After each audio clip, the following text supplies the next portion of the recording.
आणि हिला जर इतका त्रास होत असेल ना तर हिनी माझ्या घरातनं निघून जावं, माझी काहीच हरकत नाहीये. मालती हे बघा, तुम्ही हिला मुलगी माना नाही तर सून माना, मला त्याची पर्वा नाही.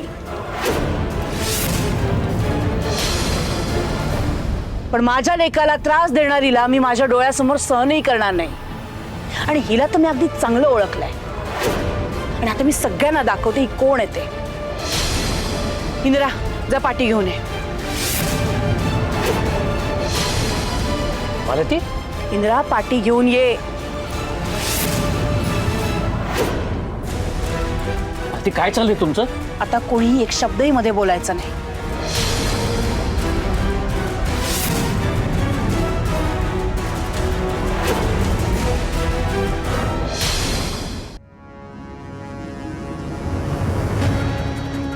आता त्यावर लिही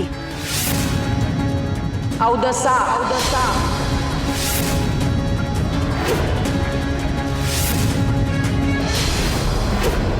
मालती तुम्ही हे चुकीचं करताय. आता कोणी एका शब्दाने मध्ये बोलायचं नाही. ही औदसाच आहे. इंद्रा, लिही.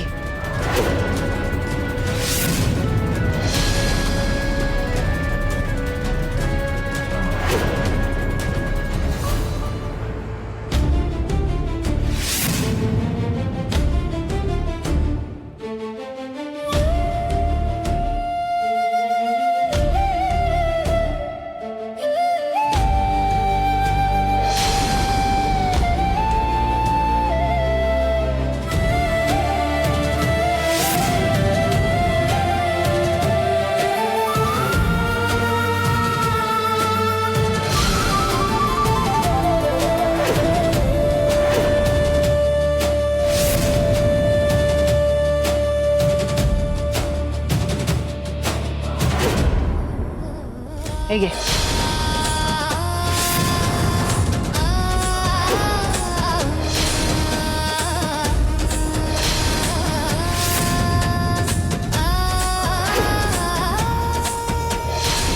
आणि आता ही पाटी त्याच्या गळ्यात घाल. मालती मी जसं सांगते तसंच होणार. इंद्रा, घाल तिच्या गळ्यात पाटी.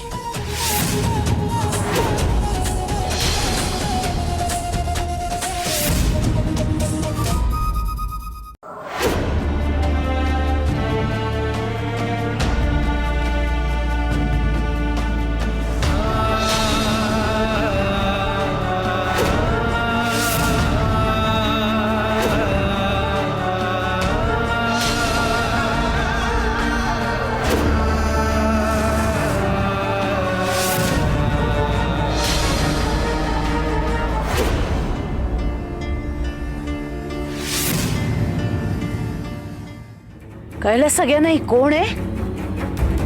औदसा आहे, औदसा. नाही, ही स्वतःला राणी समजत असेल पण आजपासून मी तिचं नाव औदसा ठेवलंय आणि यापुढे मी तिला औदसा या नावानेच हाक मारणार. हीच लायकी आहे हिची.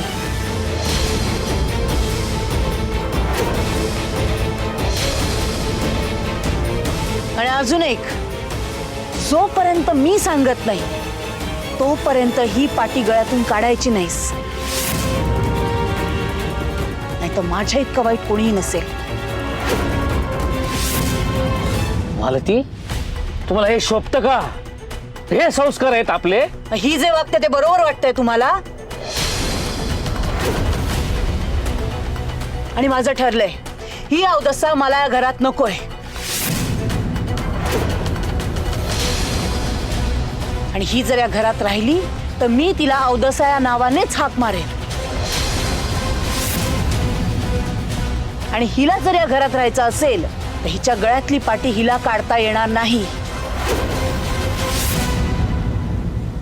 आणि तुमच्यापैकी जर कोणाला हिचा कळवळ येत असेल ना तर लक्षात ठेवा, माझ्या आणि हिच्यामध्ये जर कोणी आलं ना तर मी स्वतःच्या जीवाचं काहीतरी बरं वाईट करून घेईन.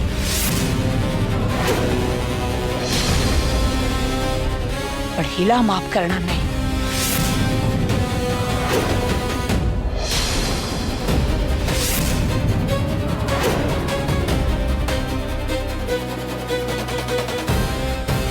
मालती थांबा. मालती. राणी वहिनी जरा प्लीज बघा का. राणीकडे तुझा हात दुखतोय. मालती थांबा.